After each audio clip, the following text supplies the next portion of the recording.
Hirap hagilapin ni Nanay Generosa at Belen ang kanilang pangalan sa kanilang presinto sa Baguio City National High School.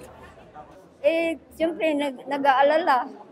Kasi po, baka hindi na kami makaboto. Wala, siyempre, nung last nakaboto ako. Ba't ngayon wala? Nakaboto kami pa ng presidente. Okay lang po. Magtatanong na lang. Pero sa tulong ng mga guro sa naturang paaralan, natagpuan din ang kanilang presinto. Oo, nahanap ko. Thank you na lang. Masaya na makakaboto.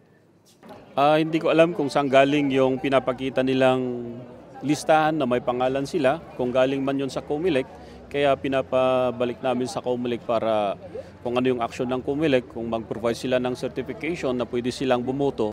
Kung nahanap ng iba ang kanilang pangalan, si Nanay Julita nagpunta pa sa opisina ng COMELEC para hanapin ang pangalan.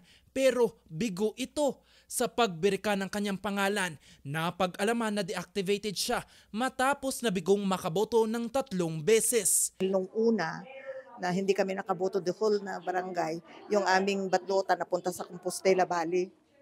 Yun.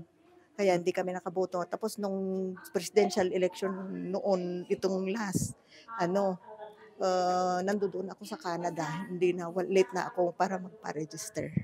So, malungkot kayo, ma'am? Siyempre, yung aming kandidato, sayang ang isa. I will try my best na magpaparegister ulit. Kapag fail to vote twice ka or more, siyempre mati-deactivate yun. Yung dati mong registration, existing pa rin yun, pero deactivated siya. So, ang kailangang i-file is petition for reactivation.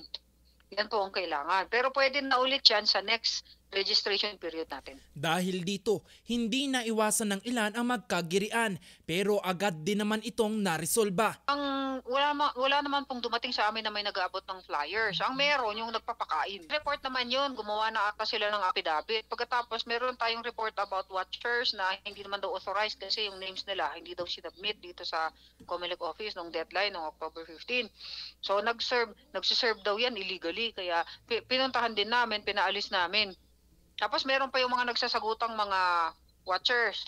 Sila naman po ang nag-aaway, hindi naman yung mga kandidato. Sa kabila nito, ayon sa COMELEC, generally peaceful ang pagsasagawa ng halalan sa Baguio at Benguet. Sa ngayon, anumang oras, i-aanunsyo na ang mga nagwagi sa mga kandidato sa barangay at SK Elections 2023. Jose Robert Inventor para sa Luzon Headlines.